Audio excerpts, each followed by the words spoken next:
아니, 어머니가 집을 팔고 전 재산을 다 가지고 사라지셨다니까요. 이게 말이 돼요?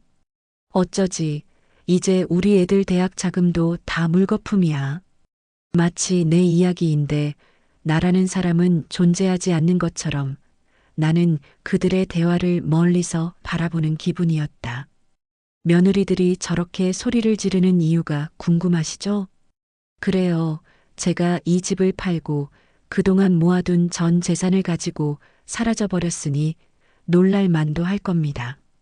하지만 왜 내가 이 모든 것을 정리하고 한밤중에 홀로 떠날 수밖에 없었는지 이제부터 내 이야기를 시작해 보려 합니다. 그날 아침 집은 시끄러웠다. 큰아들 식구와 작은아들 식구가 함께 여행을 간다며 들떠 있었다. 며느리들은 아이들 짐을 싼다고 이 방 저 방 들락날락거렸고 아들들은 차에 짐을 싣느라 땀을 뻘뻘 흘렸다. 나는 그 소란스러운 풍경 한가운데 멍하니 서 있었다. 누구도 나에게 어머니 같이 가실래요? 라고 묻지 않았다. 처음부터 나를 여행 계획에 넣을 생각조차 없었다는 듯 그들은 자기들만의 세상에 빠져 있었다. 큰 며느리 미정이는 무심하게 한마디 툭 던지고 갔다. 어머니, 냉장고에 반찬 있으니까 저희 없는 동안 챙겨 드세요. 나는 네 하고 짧게 대답했지만 그 말이 입안에서 오래 씹히는 듯한 씁쓸함이 느껴졌다. 온 집안이 시끌시끌하다가 차가 떠나고 나니 거짓말처럼 조용해졌다. 나는 잠시 멍하니 현관문을 바라보다가 오래된 장롱 속 깊숙이 감춰둔 봉투를 꺼냈다. 그 안에는 계약서, 도장, 통장이 들어 있었다. 몇 달 전부터 혼자 몰래 준비해온 것들이었다. 나는 떨리는 손으로 그것들을 바라보며 속삭였다. 이제 나를 찾으러 간다. 나는 20살 꽃다운 나이에 시집을 왔다. 그때는 다들 그렇게 사는 거라고 생각했다.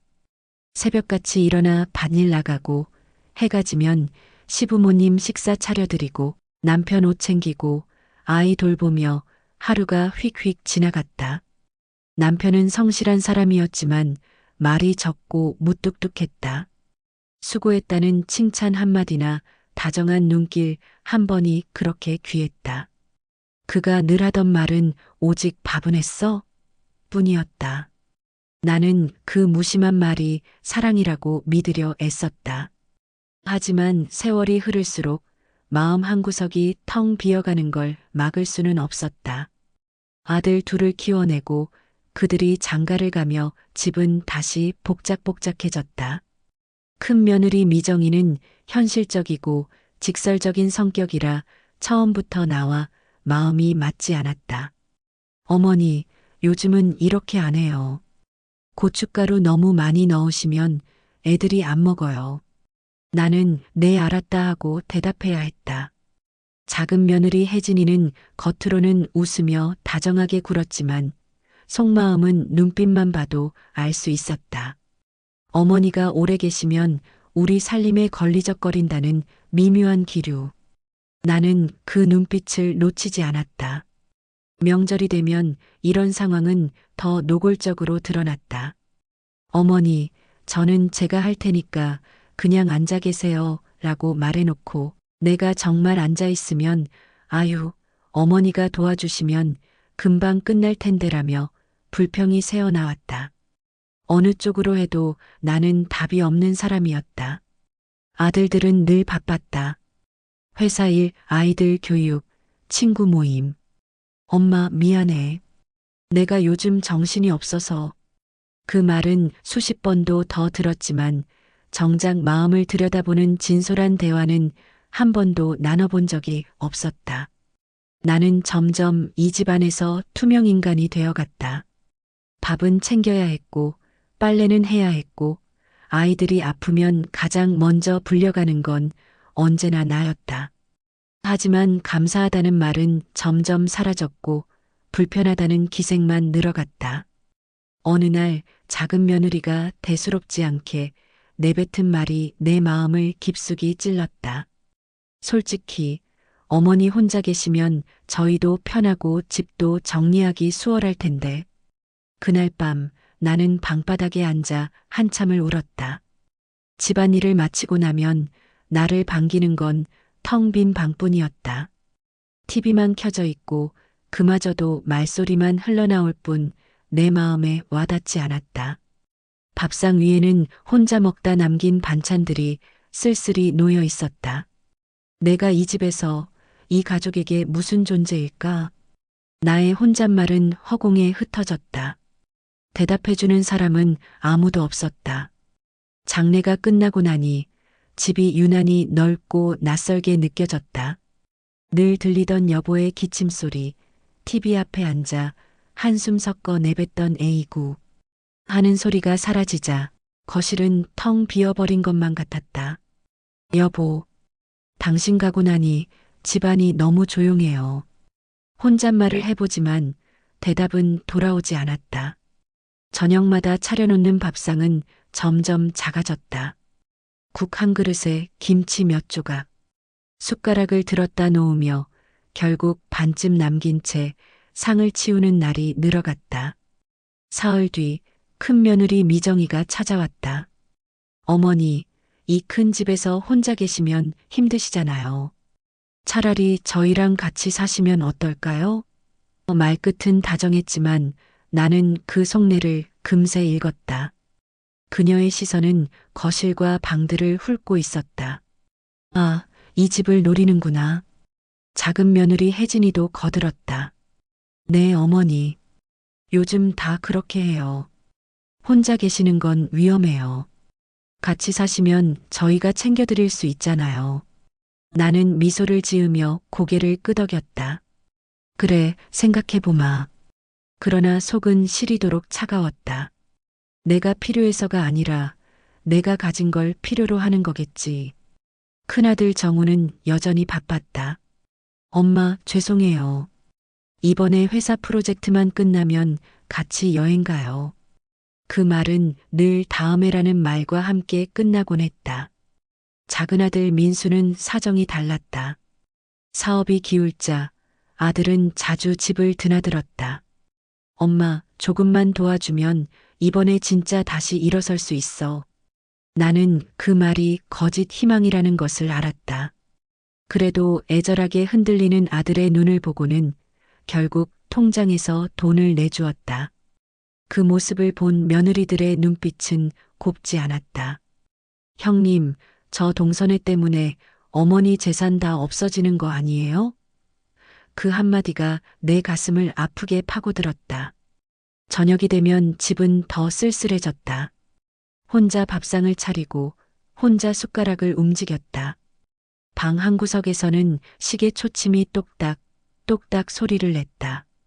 TV를 켜면 예능 프로그램에서 사람들은 웃고 떠들었지만 그 소리가 내 삶과는 너무 멀게만 느껴졌다.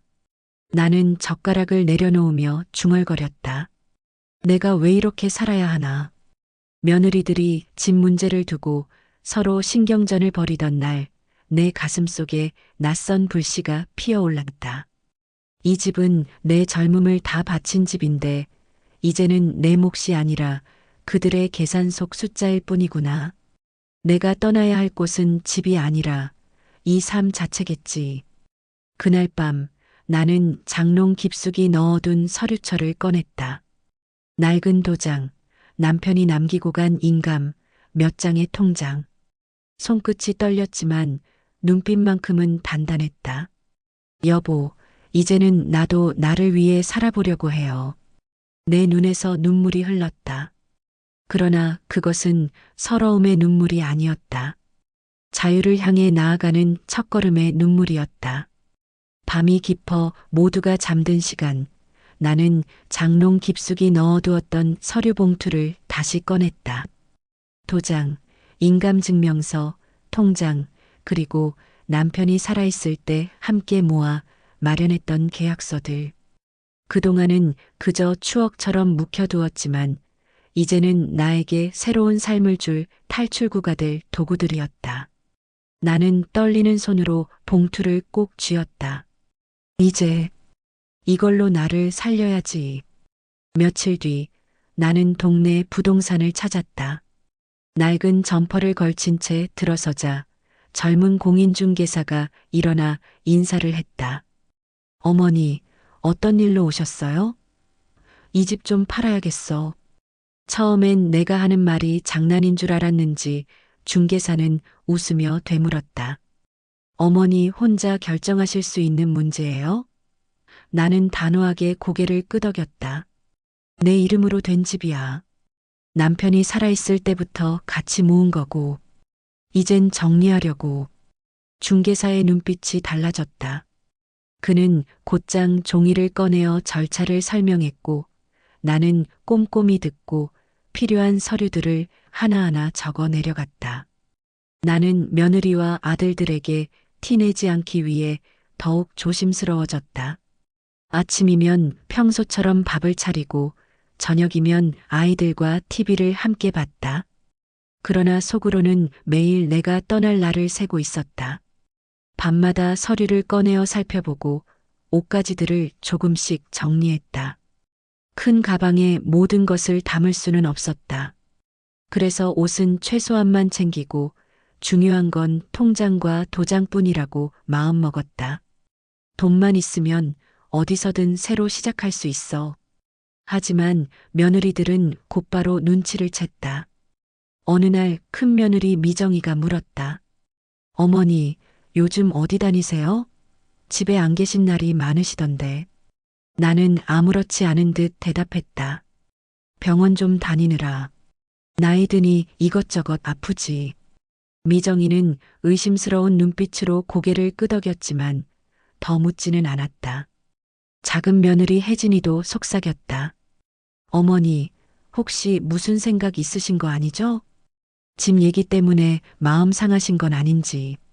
나는 그저 웃어넘겼다. 그런 거 없다. 괜히 걱정하지 마라. 그러나 속으로는 생각했다. 그래, 너희 눈치가 맞다. 하지만 절대 눈치채지 못하게 할 거야. 부동산 계약은 순조롭게 진행되었다. 며칠 뒤면 잔금까지 들어오고 이 집은 다른 사람의 소유가 된다. 그 사실을 아들들과 며느리들이 알게 된다면 난리가 날 게 뻔했다. 그러니 그 전에 떠나야 했다. 나는 창문 밖을 오래 내다보았다. 아래로는 아이들이 뛰노는 놀이터, 골목길을 지나가는 이웃들의 모습이 보였다. 이 동네에서 평생을 살았는데 이제는 단 한 줌의 미련도 없다는 사실이 스스로도 놀라웠다. 여보, 나 이제 갑니다. 이번에는 당신 뒤만 따라가는 게 아니라 나만의 길을 가보려 해요. 나는 가만히 눈을 감았다. 눈꺼풀 뒤로 아직 가보지 않은 길이 환하게 열리는 듯했다. 이 집이 완전히 낯설게 느껴진 건 계약금을 받은 날이었다. 익숙한 거실, 늘 앉던 부엌 의자, 벽에 걸린 가족 사진. 이제 이 집은 나와는 다른 주인을 맞을 준비를 하고 있었다. 나는 천천히 방을 돌며 마지막 인사를 했다. 잘 있었다. 내 청춘을 품어준 집아. 눈가가 젖었지만 울지는 않았다. 이제 눈물로는 아무것도 바꿀 수 없다는 걸 알았다. 그날 밤 나는 조용히 짐을 쌌다. 옷 몇 벌, 약, 그리고 무엇보다 통장과 도장. 거울 속 내 얼굴을 한참 바라봤다. 주름투성이 흰머리가 늘었지만 이상하게도 눈빛만큼은 또렷했다. 새벽 4시, 온 집안이 잠든 시간, 나는 조용히 현관문을 열었다. 문틈으로 새어나온 바람이 싸늘했다. 발소리를 죽이며 걸어나가는데 심장이 콩닥거려 손이 덜덜 떨렸다. 지금 돌아가면 아무 일도 없던 게 되겠지. 하지만 그럼 또다시 투명 인간으로 살아야 해. 나는 발걸음을 멈추지 않았다. 뒤돌아보니 창문에 걸린 커튼이 바람에 살짝 흔들리고 있었다. 그 모습이 마치 마지막 인사처럼 느껴졌다.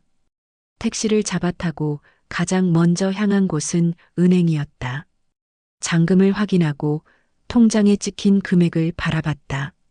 이게 내 인생에서 처음으로 내가 온전히 쥔 돈이구나. 그 길로 나는 버스터미널로 갔다. 시외버스표를 끊는 손이 다시 떨렸다. 어디까지 가실 거예요? 매표소 직원이 물었다. 나는 잠시 망설이다 대답했다. 그냥 제일 먼 데로. 버스 차창 밖으로 점점 멀어지는 도시 풍경을 보며 가슴속에서 묘한 해방감이 피어올랐다. 몇 시간을 달린 끝에 도착한 곳은 바닷가 근처 작은 도시였다. 바닷바람이 얼굴을 스쳤다. 짠바람이 폐 깊은 곳까지 번져왔다. 나는 작은 여관방을 잡았다. 낡았지만 깨끗했다. 침대에 앉으니 처음으로 누구의 시선도 없는 공간이라는 게 느껴졌다. 이제 진짜 혼자네. 나는 한동안 방 안을 둘러보며 웃다가 다시 눈물이 왈칵 쏟아졌다. 자유는 달콤했지만 동시에 무거웠다. 이제는 누가 밥 차려달라고도 하지 않고 누구 눈치도 보지 않아도 된다. 하지만 반대로 누구도 어머니라고 불러주지 않는다. 나는 거울 앞에 서서 나 자신에게 말했다. 순자야, 이제부터 네 인생은 네가 책임져야 한다. 바닷가로 나가 파도 소리를 들으며 깊게 숨을 들이켰다. 여보, 나 이제 시작할 거야. 당신이 떠난 자리에서 나도 떠나서 내 삶을 다시 살아볼 거야. 그 순간 파도가 철썩하고 내 발목을 적셨다. 마치 새로운 세상이 나를 환영하는 듯했다. 바닷바람이 부는 작은 도시의 여관방에서 아침을 맞이했다. 알람 소리도 아이들 떠드는 소리도 며느리들의 부엌 발소리도 없었다. 오롯이 파도 소리만 들려왔다. 정말 혼자가 됐구나. 그 말이 가슴에 묘하게 울렸다. 자유롭기도 했지만 한편으론 두렵기도 했다. 나는 근처 시장으로 나가봤다. 손님과 상인들이 오가며 흥정을 벌이는 사이 해산물의 비릿한 향이 골목을 휘감았다. 그 속에 섞여 걸으니 내가 이곳의 낯선 이방인이라는 게 선명하게 느껴졌다. 여간에 오래 머물 수는 없었다. 나는 부동산을 찾아가 조그만 원룸을 얻었다. 낡았지만 창문 너머로 바다가 보였다. 첫날 짐을 풀고 앉아 밥을 지으려는데 손이 멈췄다. 늘 큰 밥솥에 가족들 먹을 걸 하던 습관이 남아 있었기 때문이다.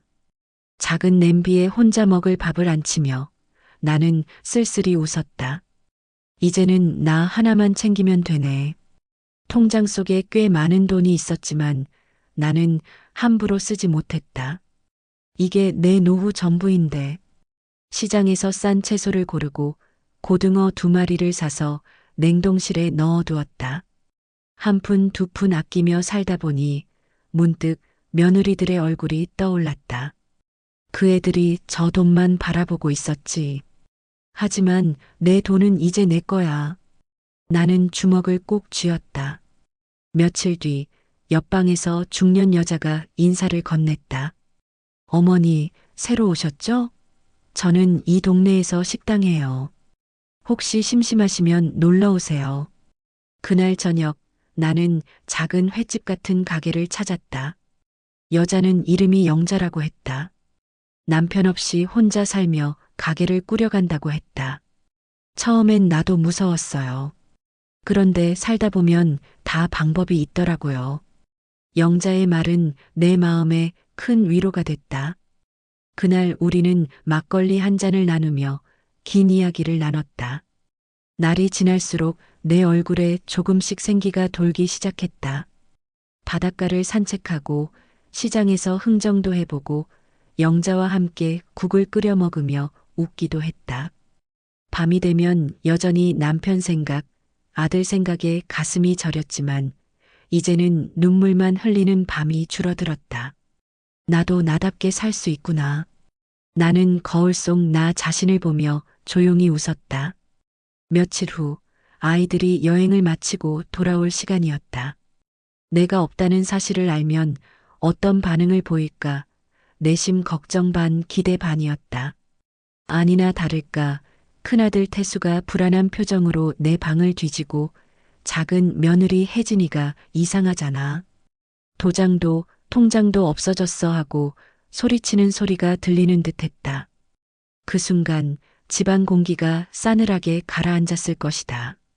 며느리들은 날카로운 목소리로 내가 분명히 말했지?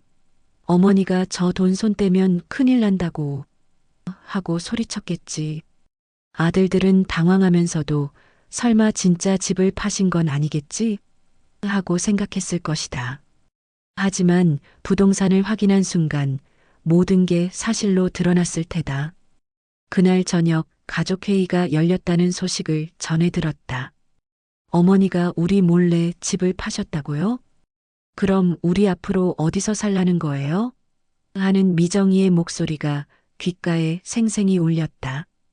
혜진이도 한마디 보탰을 것이다. 솔직히 우리도 어머니 모시느라 힘들었어요. 근데 이렇게 사라지시면 우리 체면은 뭐가 돼요? 그 누구도 진심으로 엄마가 괜찮을까라는 말을 먼저 꺼내지 않았다는 걸 나는 잘 알고 있었다. 바닷가 도시에서 나는 나름의 평온을 찾아가고 있었다. 아침이면 파도 소리를 듣고 시장에서 영자 씨와 흥정도 하면서 조금씩 나답게 살아가고 있었다. 하지만 마음 한구석은 늘 불안했다. 애들이 알면 뭐라고 할까? 영자 씨가 내 표정을 읽었는지 언니, 왜 그래요? 하고 물었다. 나는 잠시 머뭇거리다 고백했다. 사실 나 집 팔고 도망치듯 나온 거야. 영자 씨는 눈을 크게 떴지만 이내 고개를 끄덕였다.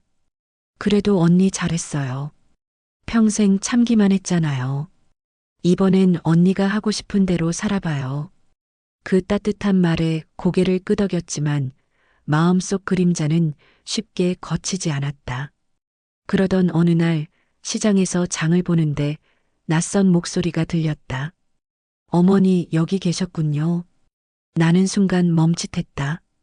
뒤돌아보니 큰아들 태수가 서 있었고 옆에는 미정이가 팔짱을 끼고 서 있었다. 내 손에 들린 장바구니가 덜컥 흔들렸다. 그 순간 바닷바람이 세차게 불어왔고 내 마음속에 다시 두려움이 몰려왔다. 시장 골목 한복판 나는 멈춰섰다. 눈앞에는 큰아들 태수와 며느리 미정이가 서 있었다. 그들의 눈빛에는 놀라움보다는 분노와 원망이 더욱 깊게 깔려 있었다. 어머니, 어떻게 이런 일을 하실 수가 있어요? 태수의 목소리는 낮게 떨렸고 미정이는 참지 못하고 끼어들었다. 우리 몰래 집을 팔아버리시다니요? 도대체 무슨 생각이세요? 낯선 사람들의 시선이 따가웠다. 얼굴이 화끈거렸지만 이젠 더 이상 숨을 수 없었다. 며칠 뒤 작은아들 준호와 며느리 혜진이까지 합류했다. 좁은 내 원룸에 모인 가족들의 표정은 모두 차가웠다. 혜진이는 웃음까지 섞어가며 말했다. 어머니, 저희도 이해해요. 답답하셨겠죠. 하지만 그렇다고 이렇게 가출하시면 어떡해요? 미정이는 한마디 더 얹었다. 집 한 돈이 얼마인 줄 아세요? 그건 우리 가족 모두의 미래예요. 어머니 혼자 쓰시려고 가져가시면 안 되죠. 내 손이 파르르 떨렸다. 내가 평생 모은 돈이야. 내 인생, 내 손으로 번 것도 많아. 그걸 왜 너희가 당연히 차지하려 드니? 나는 아들들을 바라봤다. 태수야, 준호야. 너희는 왜 아무 말이 없니? 엄마가 얼마나 힘들었는지 한 번이라도 생각해 본 적 있니? 아들들은 그저 눈을 피했다. 태수는 한숨만 내쉬었고 준호는 애써 중립을 지키려 했다. 엄마, 우리도 힘들어. 애들 키우고 살다 보니 여유가 없어서. 그 대답은 내 마음을 더 깊게 베어냈다. 그래, 결국 너희도 네 살림만 중요하지? 엄마 마음은 한 번도 안 궁금했지? 그 순간 내 안에 억눌려 있던 세월이 폭발하듯 터져나왔다. 나는 평생 너희 위해 살았다. 새벽같이 일어나 밭일 나가고 밤늦게까지 빨래하고 밥하고 너희 아버지 떠난 뒤엔 홀로 다 감당했어. 그런데 돌아온 게 뭐니? 불편하다. 집 정리해야 한다는 말뿐이었잖아. 내 목소리가 방 안을 크게 울려 퍼졌다. 며느리들은 말문이 막혔고 아들들은 고개를 숙였다. 이제는 나도 내 인생 살 거다. 그 돈 한 푼도 못 건드려. 내 남은 날을 위해 쓸 거야. 내 말이 끝나자 방 안은 무거운 침묵에 휩싸였다. 밖에서는 파도 소리가 들려왔지만 그 순간만큼은 세상 모든 소리가 멈춘 듯 했다. 태수가 힘없이 말했다. 엄마, 그래도 우리 가족이잖아. 나는 눈시울이 붉어졌지만 고개를 저었다. 가족이면 서로 마음을 알아주려고는 해야지. 난 이제 더는 희생만 하는 가족은 안 될 거야. 가족들이 돌아가고 문이 닫히자 원룸 안에는 깊은 정적이 흘렀다. 나는 천천히 의자에 앉아 숨을 고르며 속삭였다. 이제야 내 속마음을 다 말했네. 가슴은 쓰라렸지만 동시에 묘한 해방감이 스며왔다. 평생 단 한 번도 그렇게 외쳐본 적이 없었다. 며칠 후 나는 영자 씨와 함께 바닷가를 걷고 있었다. 영자 씨는 씩 웃으며 말했다. 언니, 얼굴이 달라졌네. 뭐랄까, 이제 좀 살아있는 사람 같아. 파도에 발을 담그며 나는 조용히 웃었다. 영자야, 나 이제부터는 나를 위해 살 거야.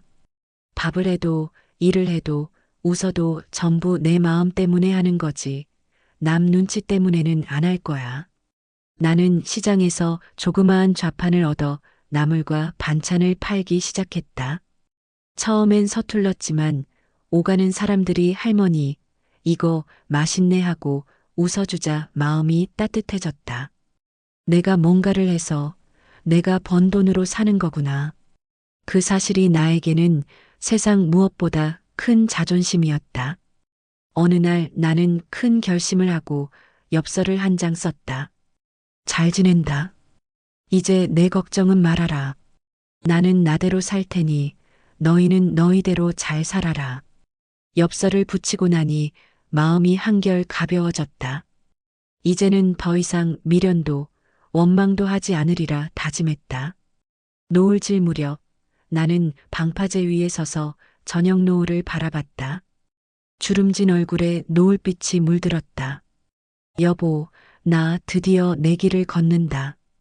늦게야 깨달았지만 남은 시간이 있잖아. 그걸로도 충분하지. 바닷바람이 머리칼을 스쳤다. 그 순간 내 눈빛은 다시 소녀처럼 반짝였다. 내 좌판 앞에는 오늘도 사람들이 북적였다. 아이들 웃음소리, 장사꾼들의 호객소리, 파도소리. 그 속에서 나는 웃고 있었다. 이제 내 삶은 더 이상 누군가의 시어머니만이 아니었다. 그저 한 사람 순자로서 살아가는 길 위에 서 있었다. 누군가는 나의 선택을 갖추리라 말할지 모른다. 하지만 나에게는 그것이 처음으로 내 삶을 찾아 나선 용기 있는 발걸음이었다. 그리고 나의 이야기는 어쩌면 우리 모두에게 던지는 물음일지도 모른다. 나는 지금 내 인생을 살고 있는가?